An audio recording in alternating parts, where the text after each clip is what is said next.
Notice those fuses aren't blown anymore. I'm gonna flip this guy on and watch.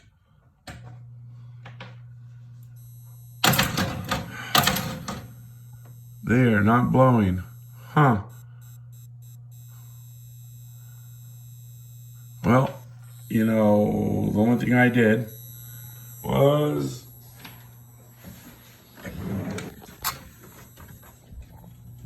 unplug the speaker.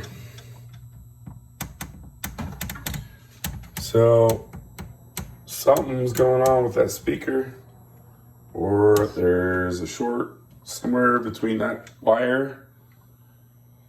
Unreal.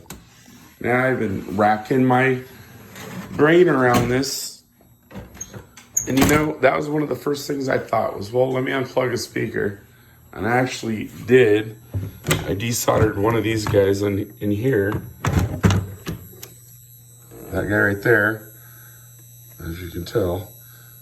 And it didn't do anything, so I was like, you know, I doubt it's the speaker, but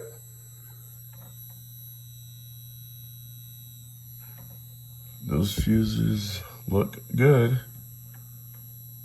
That is so weird. It's a 4 ohm speaker. These are 4 ohms. Boy, okay. I'm hoping the speaker's just blown.